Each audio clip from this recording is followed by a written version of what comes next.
আজকে কেচি নিয়ে বের হয়েছি, সামনে যা পাবো সব কেটে ফেলব। আসসালামু আলাইকুম, কেমন আছেন সবাই? এখন চলছে বৃষ্টির সিজন, তাই ভাবলাম যদি গাছগুলো প্রুনিং করে দেওয়া যায় তাহলে গাছগুলো খুব সহজে ঝাঁটালো হবে এবং বৃদ্ধিও পাবে। তাই কেচি নিয়ে নেমে পড়লাম গাছগুলো প্রুনিং করার জন্য। এই যে এই গাছটা দেখুন, প্রায় পুরোটাই পোকা খেয়ে ফেলেছে, এজন্য গাছটা একটু ছেটে দিলাম।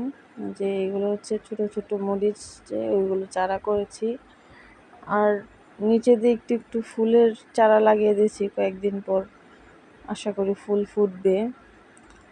এই যে আমার মিনিও আসছে আমার সাথে, সবসময় থাকে।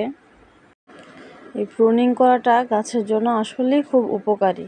এটা আমি একবার কোনো একটা ভিডিও থেকে দেখেছিলাম, পরে একদিন ট্রাই করলাম, দেখলাম আসলেই তো একদিন প্রুনিং করার পর খুব ভালো ফলাফল পেলাম। এরপর থেকে আমি প্রায় সবগুলো গাছেরই প্রুনিং করে দিই। এই যে আমার সবগুলো মরিচ গাছ কয়েকদিন পরে আর পরিবর্তন দেখা যাবে। এখানে আমার একটা অপরাজিতা গাছ ছিল, এটাকে টবে লাগাইলাম। এই যে এই মরিচ গাছটার অবস্থা খুবই খারাপ, একদম সবগুলো পাতার মধ্যে হচ্ছে যে সাদা ইয়াগুলো হয়, ওই পোকাগুলো হয়েছে, একদম বাজে অবস্থা। যেদিকে ফুল গাছগুলো একটু একটু কেটে দিচ্ছিলাম, এই অ্যালোভেরা গাছগুলোকে ঠিক করতে হবে একদিন, সময়ের জন্য আসলে পারতেছিলাম না। যে ফুল গাছেরও যখন হচ্ছে আগাটা কেটে দেওয়া হয় তখন এটার নতুন ডগা বের হয়, যার কারণে গাছটা খুবই ঝাঁটালো হয়, সুন্দর হয়।